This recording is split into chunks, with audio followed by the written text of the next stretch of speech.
liberal. Doctor, haremos una pausa en este momento para continuar hablando sobre el tema de la Constitución. Queridos amigos y amigas, por favor no cambien nuestra sintonía.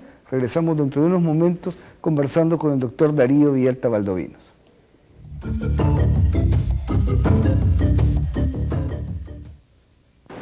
A veces parece que los trenes estuvieran predestinados a su destrucción. El expreso Durango-Silverton tiene una de las travesías más espectaculares del mundo. En 1883, el expreso de Oriente viajó de París a Estambul, creando el último estilo en viajes de lujo. En 1977 fue abandonado. En un tiempo, estas aerodinámicas locomotoras llevaron trenes de pasajeros a 160 kilómetros por hora, pero durante 20 años se han mantenido afuera de un museo al aire libre con su maquinaria en estado de oxidación. Aquellos trenes amados de National Geographic. No se lo pierda este martes 7 a las 9 de la noche.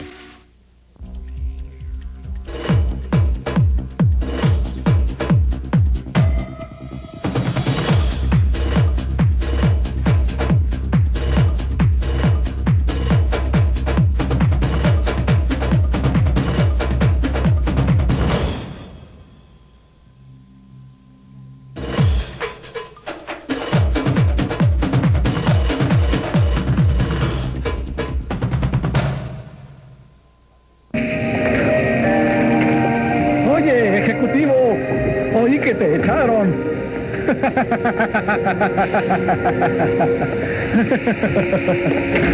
Por lo menos tienes un traje nuevo. No valió la pena, papá. ¿Qué cosa?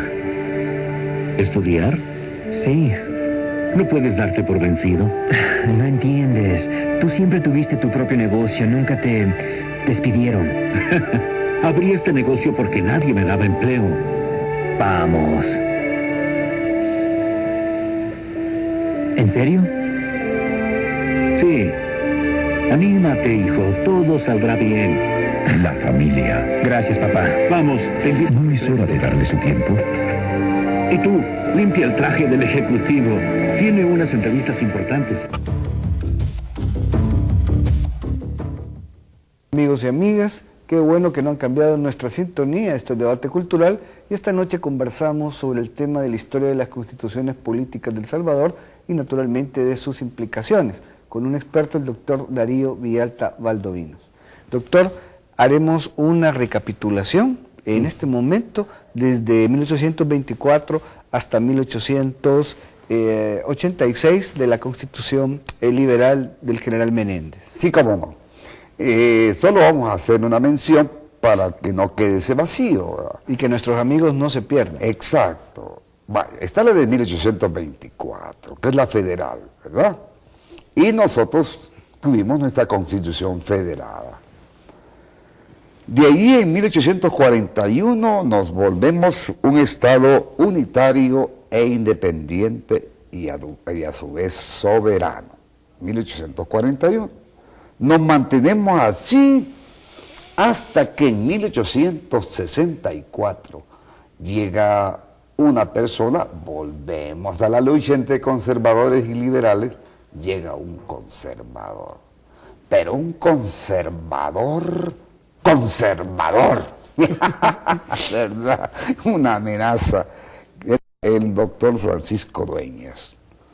Entonces, volvió a la Constitución clerical. Lo que se había hecho ante entonces de separar, lo poco que se había hecho de separar la iglesia. En la época de Barrios. La época de Barrios. Ya había intervenido, ¿verdad?, de la conspiración que dio por finalizada la vida de Barrios, ¿verdad?, cuando fue fusilado en las puertas del cementerio. Entonces llega Francisco Dueñas y crea su Constitución. Siguen las luchas entre liberales y conservadores. Y allí, por el año de 1871, llega un mariscal Santiago González. Este era liberal a ultranza. Y entonces cambió todo lo que había hecho Francisco Dueñas y vino e introdujo, ¿verdad?, las ideas liberales. Entonces ya vemos otro toque, otro color de la Constitución.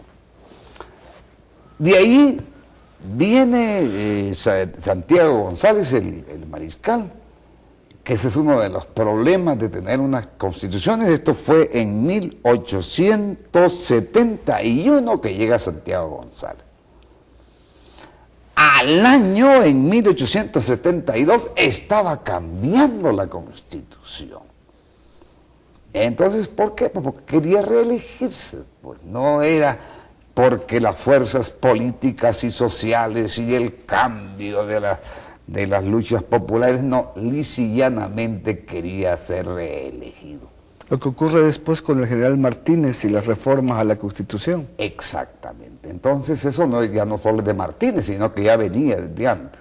Así que entre un año y otro surge otra constitución, la de 1871 y la de 1872 con el mariscal Santiago González. En el año de 1880 llega otra constitución. Entonces llega una de las personas más cultas y elegantes que ha tenido El Salvador como presidente, el doctor Rafael Saldívar. Dicen que era una especie de hombre muy galante, ¿no? Son innúmeras las aventuras amorosas que tuvo tanto aquí como en Europa, ¿verdad? Y entonces era un hombre médico muy inteligente y llega al poder. En 1880 concluye, ¿verdad?, el periodo del señor Andrés Valle, que es el que estaba en la presidencia, y entonces una vez concluido el periodo, ¿qué hago?, dijo Rafael Saldívar. Como tenía que haber una constitución, que es otra de las causas de que surjan las constituciones. Para que se legitime la llegada de un presidente, es necesaria una constitución. Y entonces se crea la Constitución de 1880 y ya llega legalmente Rafael Saldívar. Doctor, a lo largo de la historia de las constituciones de El Salvador, muchas veces se ha tenido de parte del pueblo, de la sociedad, la idea que los textos constitucionales son buenos, son formidables. De hecho se valora mucho la Constitución de 1950, pero que entre la teoría, digamos, la ley como letra y la práctica hay una diferencia muy grande. Y eso es un argumento muy fuerte a veces en el sentir popular que desvalora los textos constitucionales. Así es. ¿Qué opinión le merece esta idea? Bueno,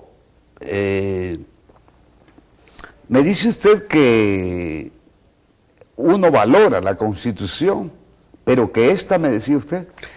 En el sentido, doctor, que en la voz popular se entiende que la Constitución es algo formidable en cuanto a la cantidad de leyes y disposiciones que tiene, pero se entra en contradicción con la práctica. Muchas veces el texto pues no se cumple como tal.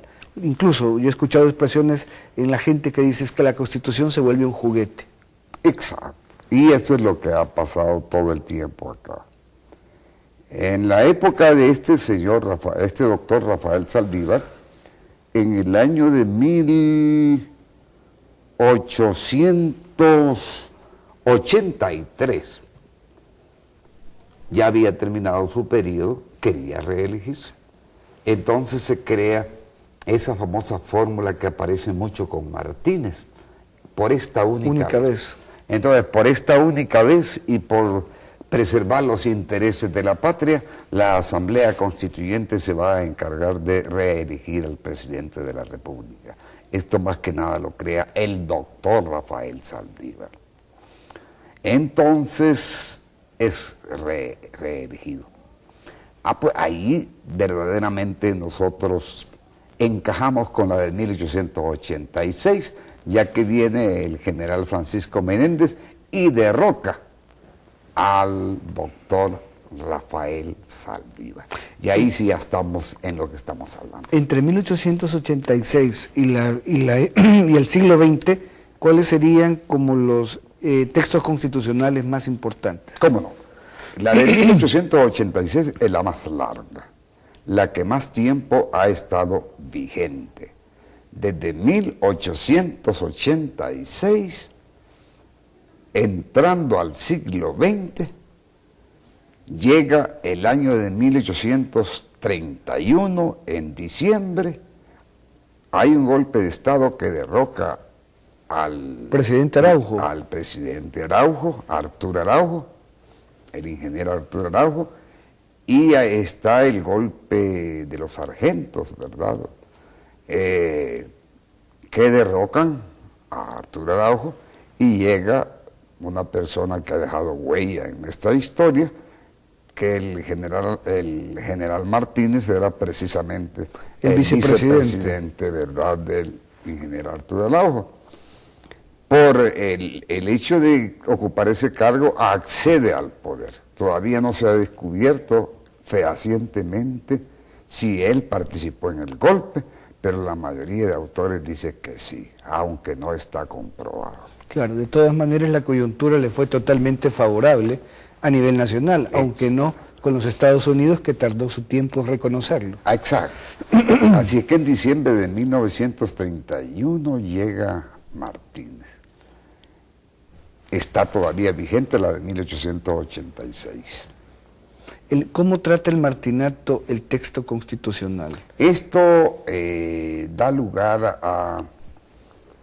a una constitución nominal, ¿verdad? Es decir, solo existe en el texto, ya que había un divorcio total entre lo que dictaba la Constitución de 1886 y lo que era el régimen de Martínez. Que mantuvo prácticamente el país en un permanente estado de sitio, doctor. Exactamente. Después de la matanza de 1932, ¿verdad? Pues hombre, todo se calmó. Hubo paz, ¿verdad? Pero una paz eminentemente dictatorial.